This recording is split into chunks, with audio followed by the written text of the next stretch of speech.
안녕하세요. 저는 40대 중반의 뜨개질하는 가정주부입니다.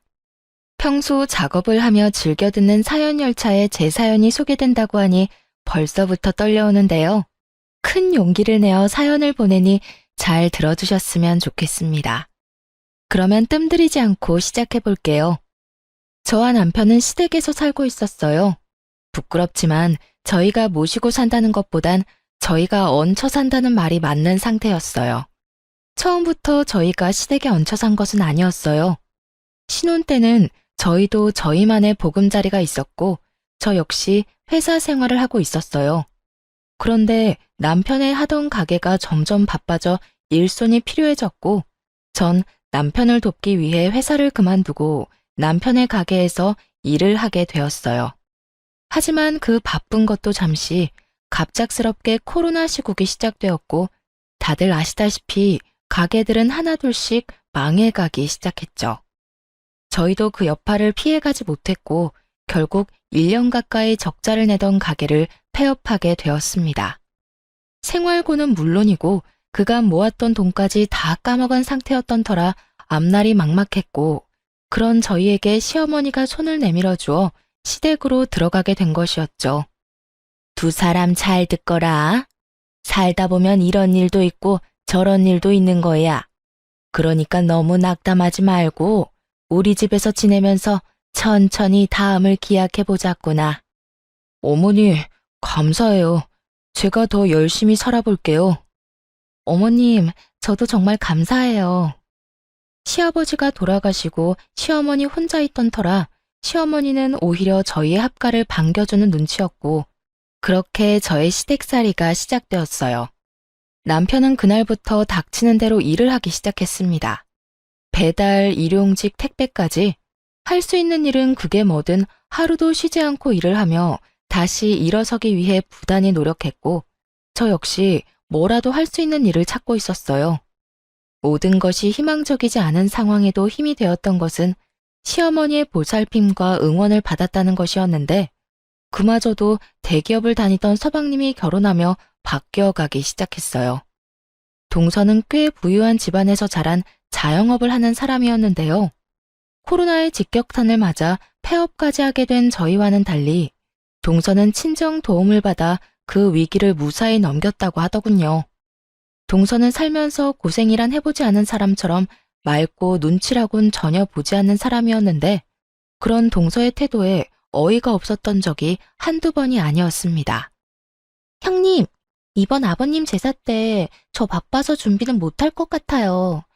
아마 참석도 못할 수도 있을 것 같긴 한데 어떻게 해서든 참석은 할 수 있도록 빨리 마무리해 보도록 할게요. 형님도 아시잖아요. 아무리 직원들 있어도 사장이 있어야 가게가 제대로 돌아가는 거. 동서가 시집오고 맞이한 시아버지의 첫 제사에 제가 들은 말이었어요.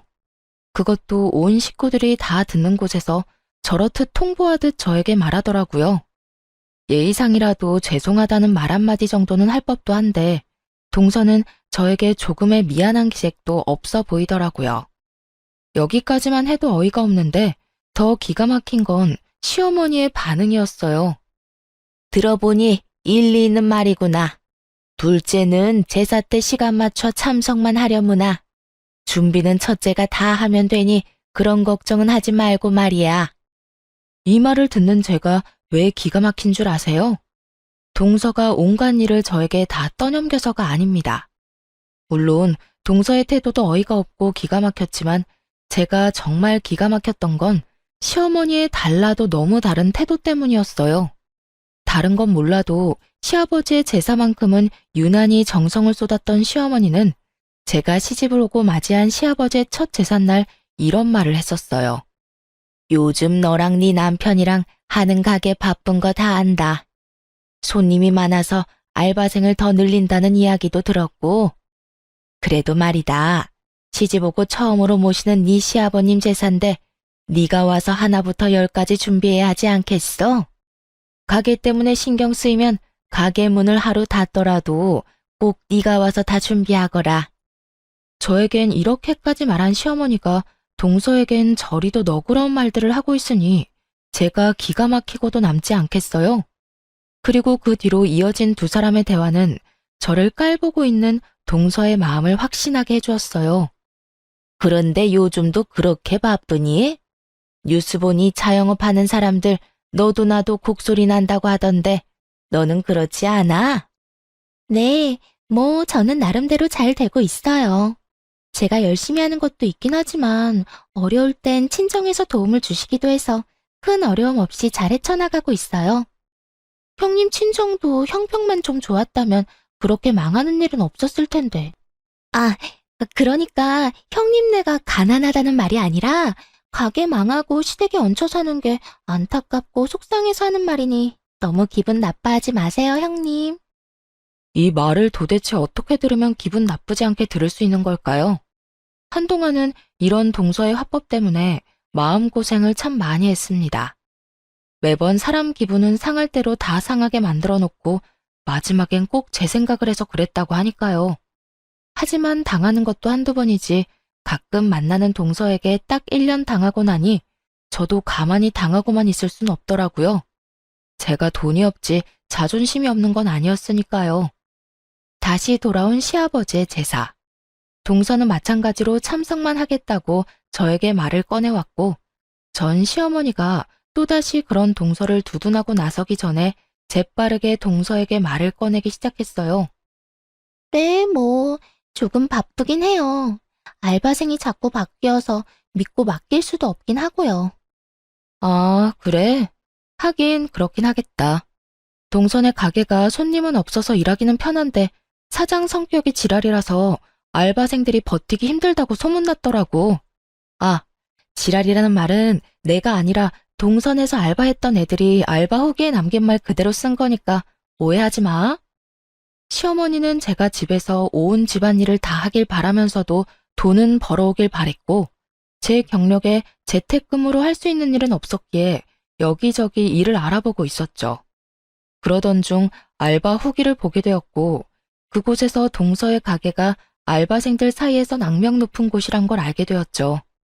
동서의 가게는 장사는 버티는 게 용할 정도로 손님이 없어 일은 편하지만 사장인 동서의 갑질이 심하니 다들 그 갑질을 버텨낼 자신이 있으면 가라는 말이 허다하더라고요. 거기에다 마감 시간이 10시인데 6시 이후엔 사장이 오는 일이 거의 없어 마감조 자리가 치열하다는 사실도 알 수 있었고요. 제가 굳이 이런 이야기를 꺼낸 이유를 아시겠나요? 동서는 이때껏 늦은 시간까지 가게엔 있지도 않으면서 가게 핑계를 대며 제사엔 참석도 하지 않았던 것이었어요. 그게 무슨 우리 가게에서 일했던 애들이 그런 말을 했단 말이에요? 사거리 모퉁이의 땡땡 가게가 동서 가게밖에 더 있어? 내가 요즘 소일거리라도 있을까 해서 여기저기 둘러보고 있는데 거기에 알바 경험담으로 동선의 가게가 아주 유명하더라고. 어떤 날은 손님보다 알바생이 더 많은 날도 있다며? 동서는 좋겠다. 그런 식으로 가게 운영하면 무조건 마이너스일 텐데 그래도 형편 좋은 친정에서 다 해결해 주실 거 아니야. 아, 서방님도 도와주시려나? 돈 관리는 동서가 한다고 했었지? 적금은 들고 있어? 매번 올 때마다 가방이 바뀌는 것 같던데. 동서 가게는 매달 적자인데 동서가 번 돈으로 사는 건 아닐 테고 설마 서방님 돈은 다 동서 사치하는 데 쓰는 건 아니지? 제 말에 시어머니는 눈을 부라리며 동서를 노려봤고 동서는 최선을 다해서 부인하고 나서더군요. 아니에요. 그건 다 시집 오기 전부터 소장하고 있던 거라고요. 딱 보면 알 거 아니에요. 신상도 아니고 전부 몇 년씩 된 건데. 하긴 형님이 뭐 아시긴 하겠어요? 동서야말로 급하다고 아무 말이나 막 하는 거 아니야? 오래된 백이라도 웃돈을 더 주고서라도 사들이는 라인도 있잖아. 오늘 동서가 가지고 온 가방처럼 말이야. 내가 아무리 명품 이런 거 모른다고 해도 그 정도는 알아, 동서. 그런가요? 저는 워낙 예전에 사서 몰랐네요. 하여튼 저 이번에도 형님 못 도와드릴 것 같으니까 그런 줄 알고 형님이 매번 그렇듯 고생 좀 해주세요. 대신 제가 봉투는 두둑하게 챙겨드릴게요. 봉투? 그래, 좋지. 그런데 동서, 내가 알바 후기에서 보니까 동선의 가게 마감조 알바 자리 다툼이 치열하다는데 그건 왜 그런 걸까? 아마 마감조가 6시부터 10시까지인 것 같던데 도대체 왜 일 많은 마감조가 인기가 많은 걸까? 동서는 이유를 알아? 사장님 갑질이 심하다는 가게에 마감조가 인기 있는 이유가 과연 뭘까? 동서의 얼굴이 사색이 되더군요. 이미 코너에 몰린 동서는 이때껏 거짓말을 해대며 시댁 행사에 빠져왔던 지난 일을 들킬 위기에 처하자 재빨리 제 입을 막더니 이렇게 말하더군요. 형님이 제 가게에 이렇게까지 관심이 많은 줄 미처 제가 몰랐네요. 내가 동서한테 관심이 없진 않지. 그래서 동서, 아까 뭐라고 그랬지? 이번에도 늦는다고? 참석만 할 거라고 그랬나? 아니요. 또 참석만 할 뻔했지만 올해는 어떻게 해서든 제가 일찍 와서 한다고요. 그러니까 이번엔 형님은 좀 쉬세요. 제가 다 해보도록 할게요. 그럴래 그럼? 이번엔 우리 동서 실력 좀 볼까? 아버님이 좋아하시겠네. 능력 좋은 둘째 며느리가 제사상도 다 차려주고 말이야. 아, 네. 그리하여 동서는 처음으로 시댁에서 일이란 걸 하게 되었고 시어머니도 자신의 만류에도 불구하고 동서가 하겠다고 나서니 지켜만 보더라고요. 처음으로 맛본 승리의 맛이란 정말 짜릿하고 시원하더라고요. 그 후 동서는 좀 달라졌냐고요? 전혀요. 동서는 그 일이 있고 난 후 일을 갈았는지 더욱 저를 깔보며 괴롭히기 시작하더군요. 시어머니에게 선물 공세까지 해대며 저를 괴롭히니 시어머니도 그런 동서를 두둔하고 나섰고요. 그날은 아침부터 시어머니가 보이지 않는다 싶더니 오후 5시쯤 동서와 함께 집으로 들어오더라고요. 다정하게 팔짱까지 끼고선 말이죠. 저는 집으로 들어온 두 사람에게 인사를 건넸지만 두 사람은 제 말이 들리지도 않는 것인지 제 인사는 무시한 채 하하호호 두 사람만의 세상에 빠져있더군요. 어머님, 오늘 즐거우셨죠? 그래, 우리 둘째밖에 없구나. 덕분에 오늘 너무 즐거웠어. 전신 마사지에 피부 관리, 거기에 맛있는 밥까지. 오늘 완전 귀부인이라도 된 기분이었단다. 고마워, 우리 며느리. 아니에요. 이 정도로 멀려. 어머님 피부는 정기적으로 관리해 주셔야 효과 있으니까 저랑 자주 가요. 아까 제 회원권 끊는 김에 어머님 것도 끊었어요. 어머나, 그게 정말이니? 아까 보니까 회원권도 비싸던데. 하여튼 우리 며느리는 돈 쓸 줄 안다니까. 어딜 갔다 왔나 싶었더니 아주 제대로 시어머니를 구워 삼고 왔더라고요. 전신 마사지에 피부 관리에 밥까지 풀코스로 시어머니를 녹여놓았더라고요. 시어머니의 입은 귀에 걸려 있었고 이런 시어머니를 흐뭇하게 보던 동서는 고개를 돌려 저를 보며 이렇게 말하더군요. 형님, 저희 물 좀 주세요. 하루 종일 힘들게 돌아다녔더니 목이 타네요. 순간 진짜 진심으로 동서가 드디어 미쳤구나 하고 생각했어요.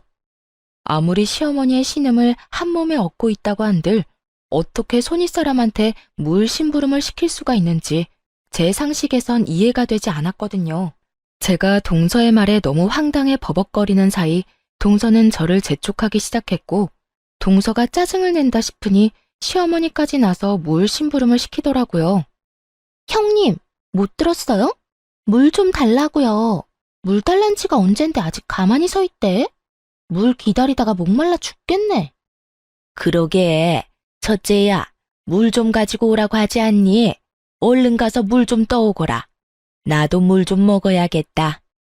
시어머니는 저를 보며 따지듯 말했고 저는 주방으로 가 물 2잔을 떠와 한 잔은 시어머니 옆에 두고 한 잔은 동서의 손에 주는 척을 하며 동서의 옷에 물을 다 부어버렸습니다. 아이, 차가워. 형님, 이게 뭐 하는 짓이에요? 어머, 실수. 손이 미끄러져서 말이야. 그나저나 다 젖어서 어떻게 한대? 동서 엄청나게 찝찝하겠다.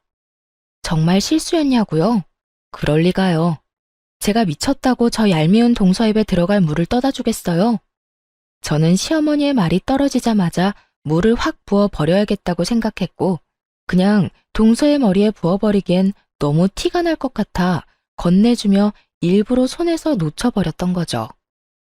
정말 실수라고 생각하는 시어머니와는 달리 눈치 빠른 동서는 저에게 화를 내며 따지기 시작했어요. 실수? 참나 기가 막혀서. 실수는 무슨. 형님, 일부러 엎은 거 다 티나거든요? 아, 진짜 이게 얼마짜리 옷인데. 어떻게 책임질 거예요? 실수라니까. 그리고 커피도 아니고 물이야, 물. 그 옷은 물 쏟으면 옷이 다 녹아내리기라도 해? 그런 것도 아니면서 책임은 무슨 책임? 괜히 오버하면서 괜히 사람 잡지 말고 나한테 이럴 시간에 얼른 집에 가서 옷이나 갈아입어.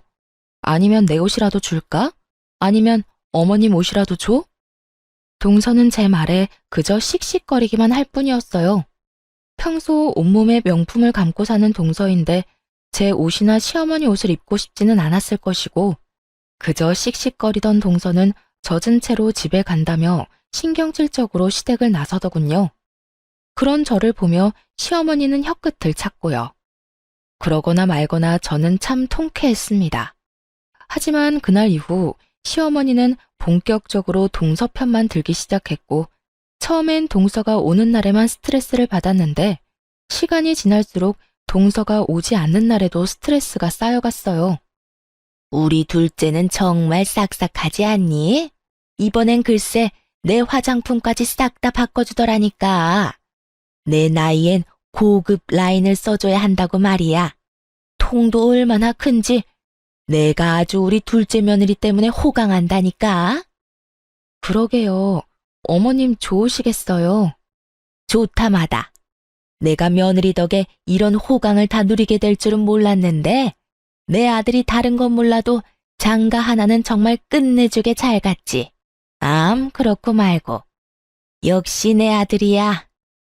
시어머니는 동서가 없는 곳에도 말끝마다 동서 타령을 하기 시작한 것도 모자라 제가 정말 식모라도 되는 줄 아는지 무리한 요구까지 하기 시작하더라고요. 얘 첫째야, 너 반찬 좀 만들거라. 네? 냉장고에 어제 만든 반찬 많은데 혹시 드시고 싶으신 게 있으세요? 아니, 반찬 좀 해서 둘째네 가져다 주려고 그러지. 그저께 만났는데 소갈비찜 먹고 싶다고 하더라. 그러니까 갈비찜은 꼭 하고 고기도 좋은 거 사서 해. 몇 푼 아낀다고 질 떨어지는 거 사지 말고. 그거랑 밑반찬 한 5가지 하면 며칠은 먹지 않겠어? 다 떨어질만 하면 또 해서 가져다 줘. 해도 너무한다 싶었어요. 부탁하는 것도 아닌 명령조로 말하다니. 시어머니가 저를 고작해야 식모쯤으로 여긴다는 걸 깨달았고 전 그런 취급까지 받으며 살고 싶진 않았습니다. 그래서 할 말은 다 하기로 했죠. 싫어요, 어머님. 제가 왜 동선의 냉장고 사정까지 신경 써줘야 해요? 동서가 바빠서요? 어머님은 동선의 가게 가보지도 않으셨어요? 거기 파리만 날려요. 그런 가게에서 바빠봤자 얼마나 바쁘다고 집에 반찬할 시간이 없대요? 그리고 설사 너무 바빠 반찬할 시간이 없으면 사 먹던가. 사 먹는 게 싫으면 동서가 직접 와서 부탁하라고 하세요. 그러면 제가 다시 한번 생각이나 해볼 테니까요. 뭐야? 너 진짜로 먹는 거로 이렇게까지 치사하게 나올 거야? 그까지 반찬하는 게 뭐 그렇게 힘들다고 이 난리인 게야? 반찬 몇 가지에 갈비찜까지 하는 게 쉽다고 생각하세요? 그렇게 쉬우시면 어머님이 직접 해서 주는 것도 괜찮겠네요. 동서가 더 고마워하지 않겠어요? 내가 그 힘든 걸 어떻게 해? 내 나이가 몇인데. 어머님, 조금 전까진 그까짓 거 뭐가 힘드냐고 했으면서 왜 지금은 말이 바뀌세요? 그거야. 너랑 나랑 같니? 넌 젊잖니?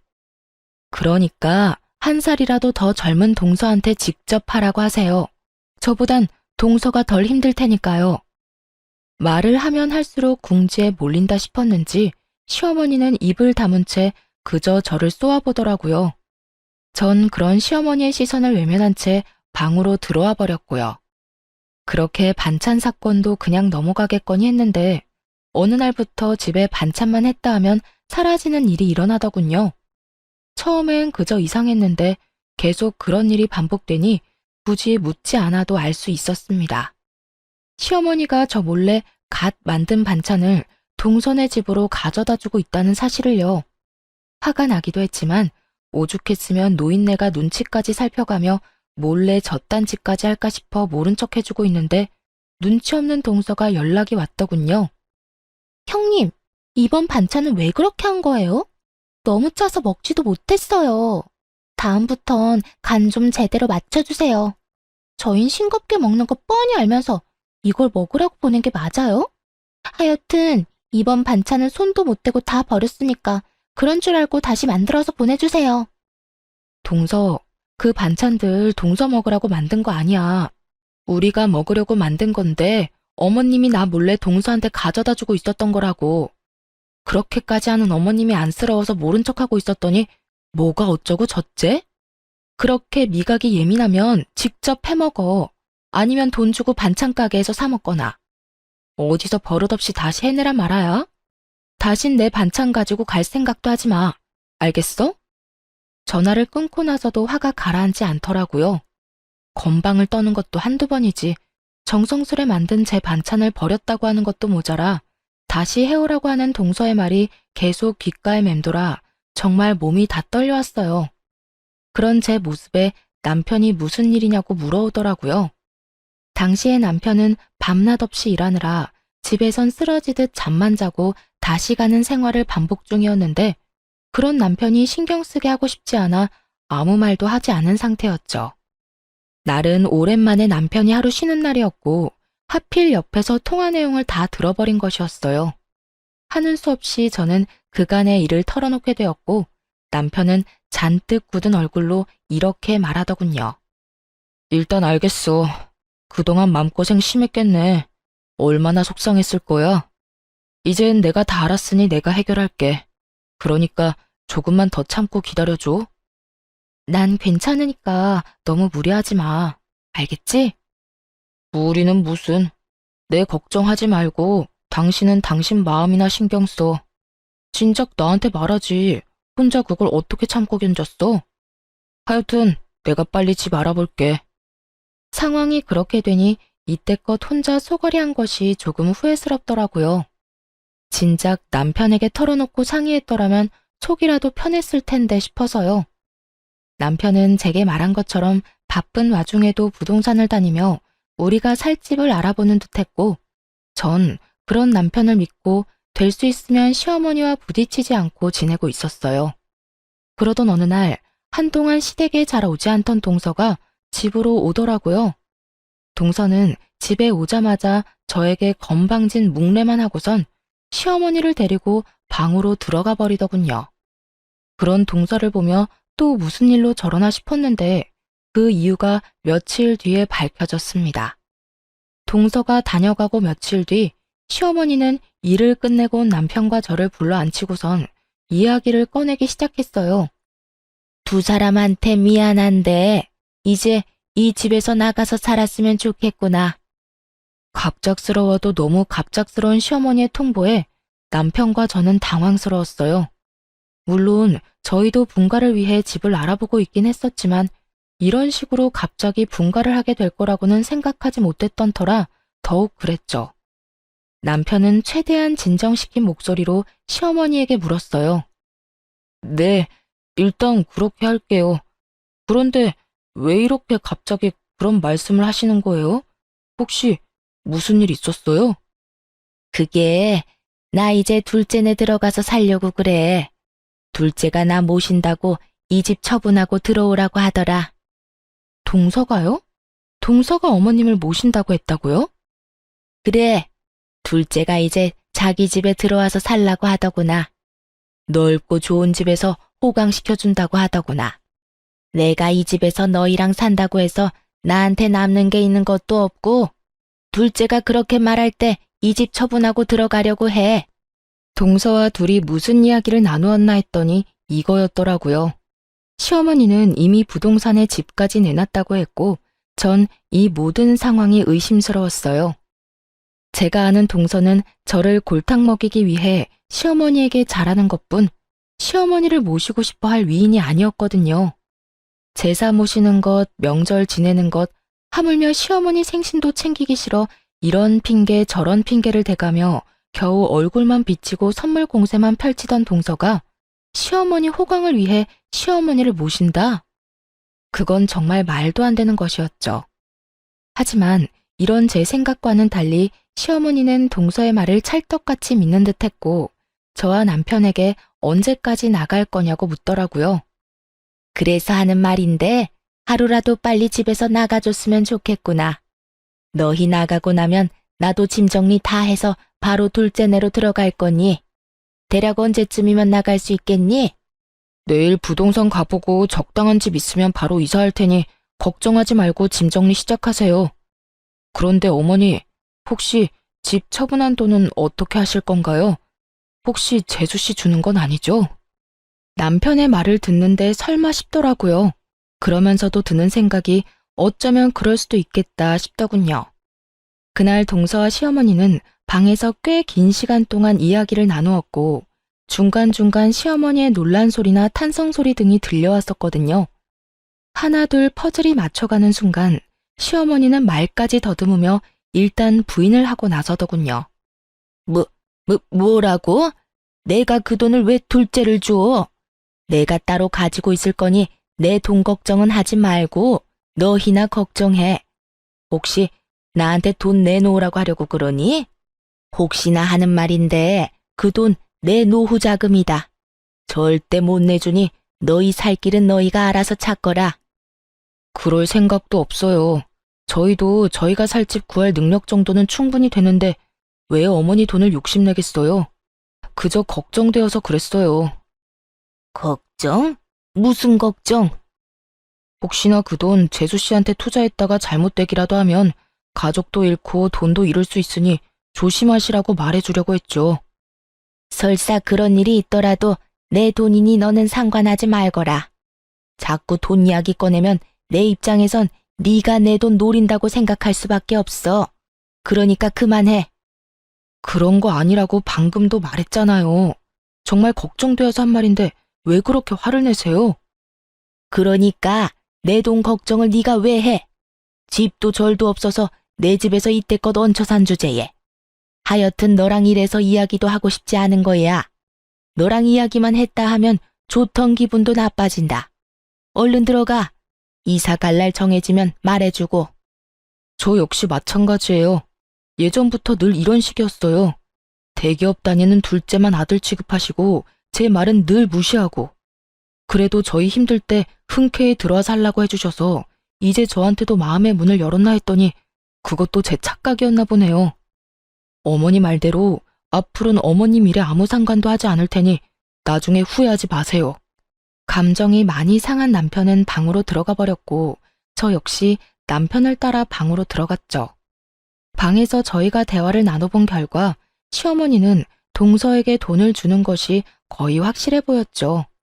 하지만 저희가 말을 더 꺼내봤자 재산 노리고 그런다며 괜한 오해나 받을 것 같았고 우리 나름대로 충분히 위험성을 설명했으니 나머지는 시어머니가 알아서 판단할 거라 생각하기로 했습니다. 그 후 저흰 적당한 집을 구해 서둘러 이사를 나왔고 저희가 나오자마자 시어머니 역시 집을 처분해 동선에 들어가게 되었습니다. 그렇게 다시 시작하게 된 둘만의 생활이 참 좋더라고요. 비록 전셋집이지만 내 집 꾸미는 재미도 있고 살림 사는 것도 훨씬 수월했어요. 무엇보다 좋았던 건 저도 제 일을 알아볼 수 있다는 것이었어요. 이제 그저 집에서 시어머니의 뒷바라지만 할 일도 없고 대출을 내고 전세로 얻은 집이라 남편의 짐을 덜어주기 위해 저도 일을 구해보기로 한 것이었죠. 하지만 제 의지와는 달리 현실은 냉정했어요. 오랜 경력 단절에 언제 임산부가 되어버릴지 모르는 기혼자의 취업은 생각보다 더 쉽지 않았고 운이 좋게 면접까지 가게 되더라도 떨어지기 일쑤였어요. 그러는 와중 시어머니에게서 연락이 와 동서내로 좀 오라고 했고 마침 남편도 쉬던 터라 함께 동서내로 가게 되었습니다. 어머님, 저희 왔어요. 동서, 우리 왔어. 응, 왔니? 형님 왔어요? 편한데 앉으세요. 동서와 시어머니는 소파에 편히 앉아 있더라고요. 저희가 왔는데도 불구하고 시어머니는 물론이고 동서까지 엉덩이 한 번을 떼지 않더라고요. 저희는 동서의 말대로 보이는 곳에 자리를 잡고 앉으려고 했고 그 순간 저를 향해 손을 뻗은 시어머니가 이렇게 말하더군요. 앉긴 뭘 앉아? 너 청소 좀 해라. 너도 알다시피 내가 먼지에 예민하지 않니? 둘째가 요즘 가게가 바빠서 청소를 못해서 그런지 내가 요즘 컨디션이 너무 안 좋아. 처음엔 제가 무슨 말을 들은 건가 했어요. 아무리 동서에게 홀린 시어머니라도 이런 말까지 할 리가 없다고 제가 잘못 들었을 거라 생각했는데 그게 아니더군요. 네? 저더러 동선에 청소를 하란 말인가요? 그래. 그러면 여기 또 누가 있니? 둘째는 이때까지 일하다가 왔는데 또 집안일을 하리? 넌 집에서 아무것도 하는 것 없이 노니까 힘이 남아돌 것 아니니? 그리고 너 청소 깨끗하게 잘하잖아. 그렇게 서 있지 말고 얼른 청소 좀 해. 이건 해도 해도 너무하는 행동이다 싶었어요. 제가 시어머니와 함께 살 때는 시어머니 집을 청소하는 것이야 당연하지만 시어머니가 산다고 해서 제가 동서 집을 청소하는 건 당연한 것이 아니잖아요. 하지만 시어머니는 당연하다는 듯 저에게 집안일을 시키고 있었고 전 그런 시어머니에게 싫다고 하며 따지고 들었어요. 싫어요. 여기 동서 집인데 제가 왜 청소해야 해요?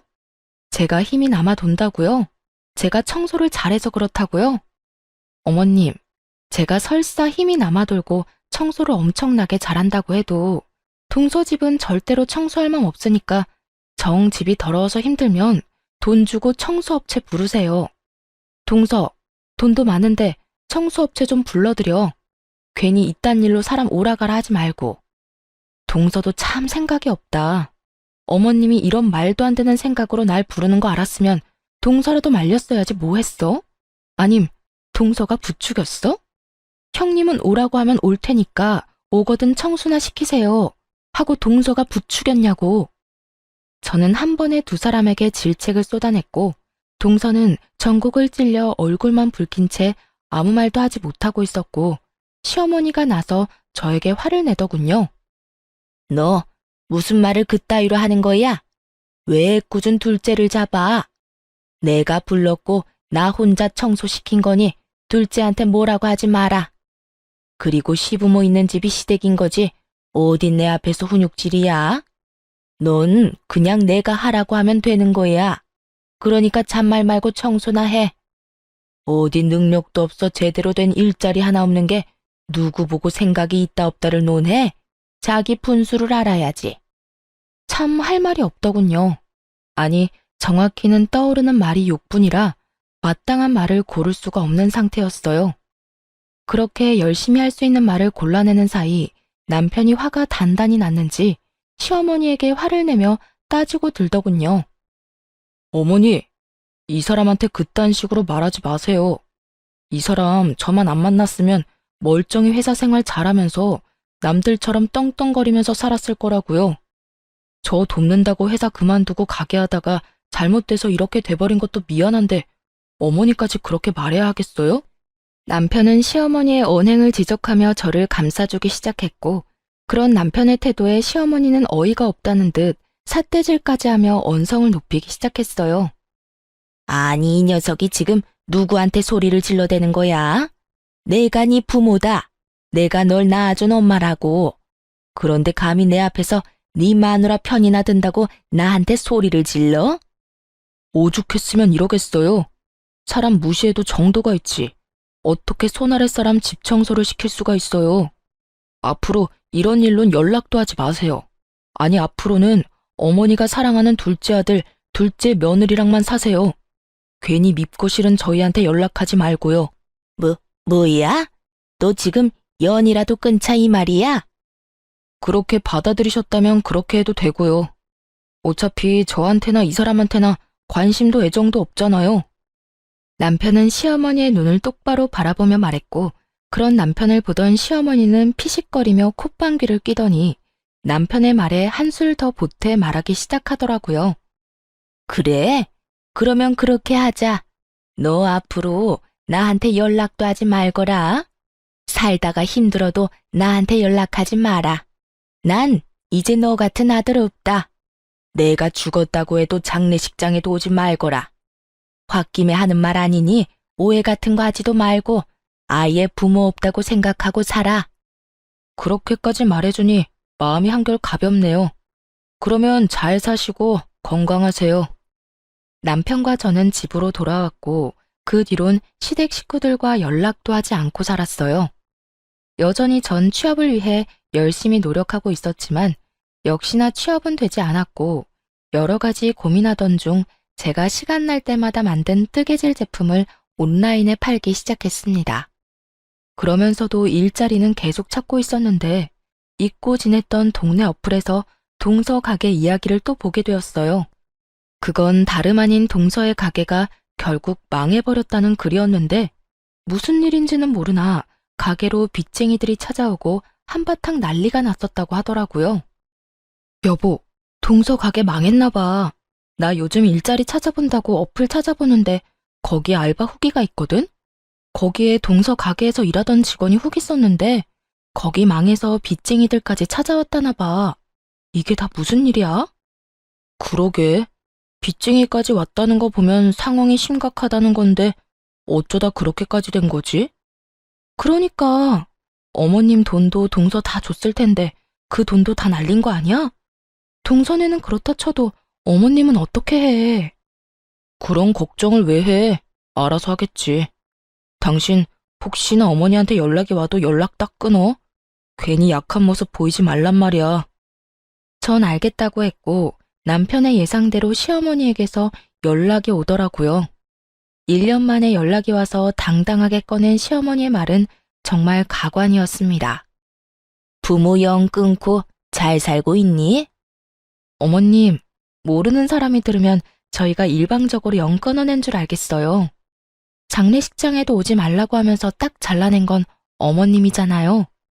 그땐 하늘이 두 쪽이 나도 연락 한 통 없을 것처럼 모지게 굴더니 웬일이세요? 다름이 아니라 내가 돈이 좀 필요해서 연락했다. 집 처분한 돈은 다 어쩌고 돈이 급하신데요? 그 돈이 자유로웠으면 내가 너한테 이런 연락을 했겠니? 그 돈은 다 투자를 해서 뺄 수도 없는 상황이야. 그러니까 너희 이때까지 모은 돈 나한테 좀 빌려주고 내가 투자금 회수하는 대로 이자까지 쳐서 돌려줄 테니 지금 바로 입금할 수 있겠니?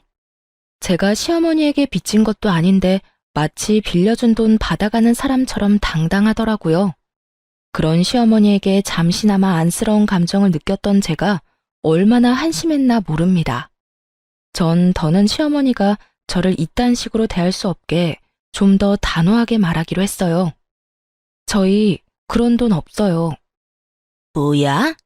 너흰 도대체 뭐 하고 살길래 그까짓 돈 몇 천만 원이 없는 게야?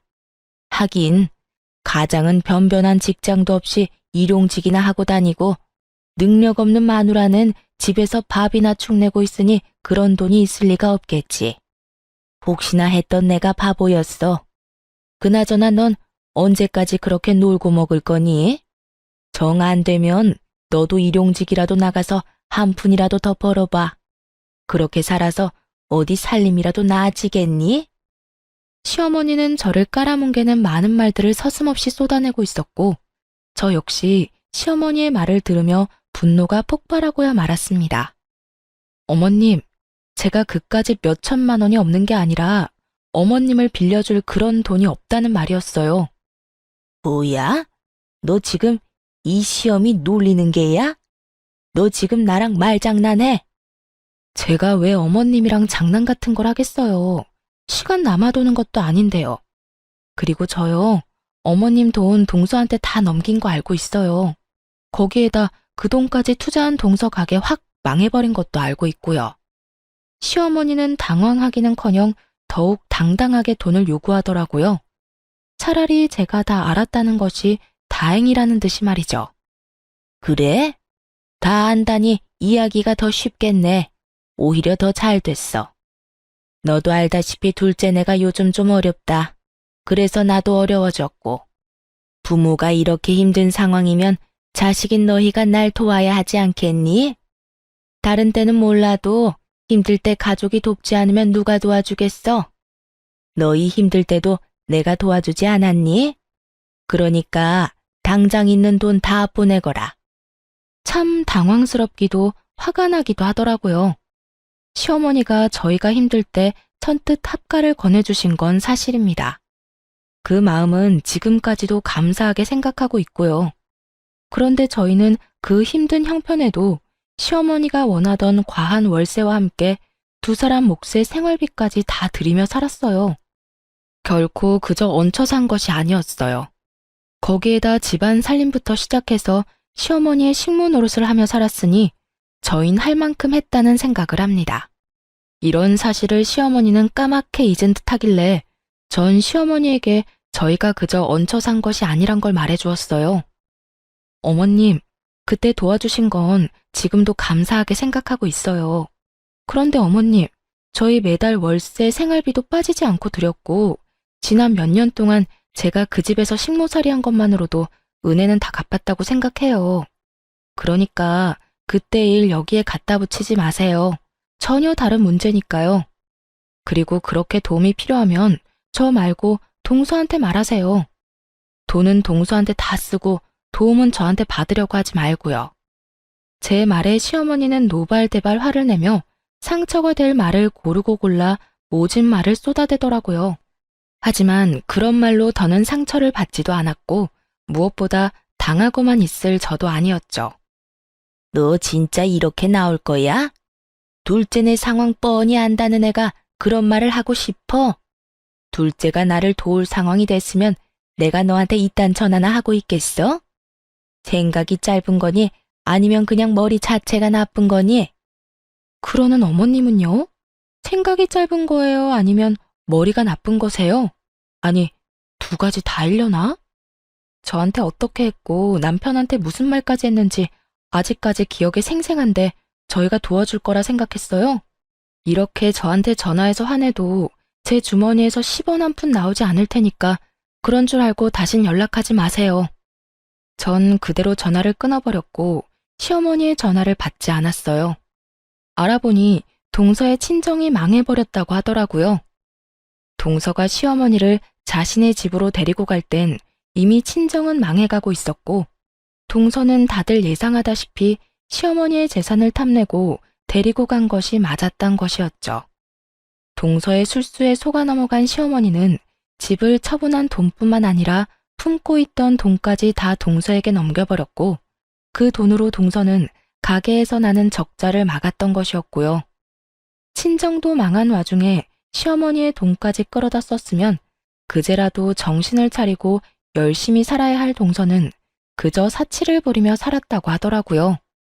거기에다 가게 운영 부족은 여전했으니 1년 동안 버티고 버티던 가게는 폭삭 망해버린 것이었던 것입니다.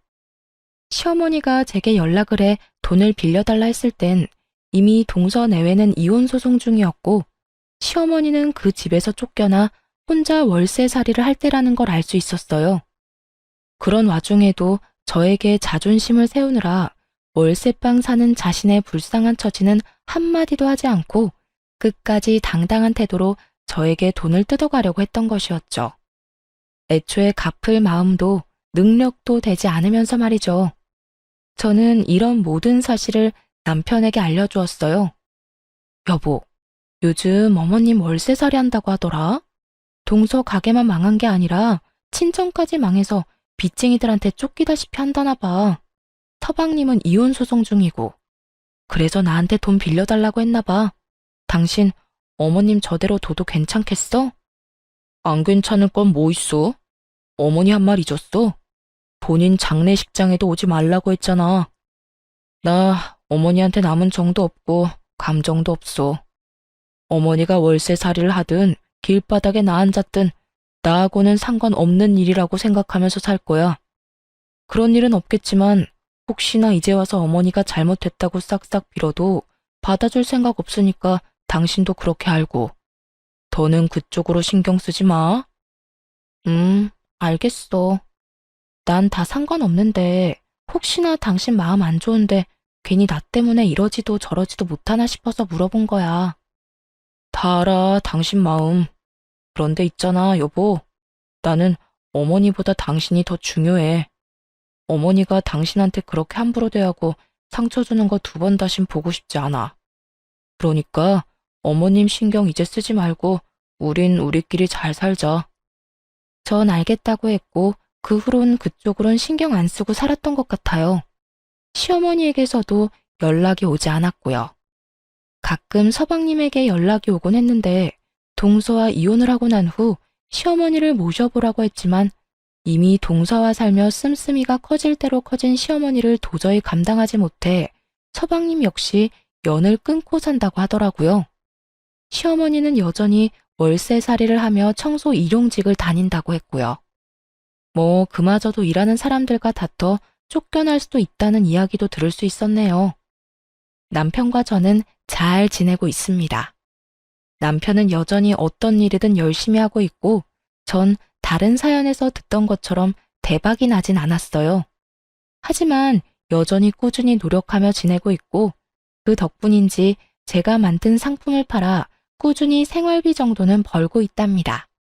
앞으로 혹시나 시어머니가 깊은 반성을 하며 진심 어린 사과를 해온다면 다시 연락을 하며 지내긴 하겠지만 그렇지 않다면 이대로 연을 끊은 채 살 예정이에요. 시어머니의 성격상 절대 저희에게 굽히고 들어올 사람이 아니니 사실상 연을 완전히 끊은 거나 마찬가지겠네요. 돈이 많지 않지만 남편과 저는 여전히 사이가 좋고 행복하며 앞으로도 행복하게 잘 살아보려고 합니다. 힘을 합쳐 열심히 살다 보면 저희도 술술 잘 풀리는 날이 오지 않겠어요? 이로써 저의 사연도 끝이 났습니다. 제 사연 들어주신 모든 분 감사합니다.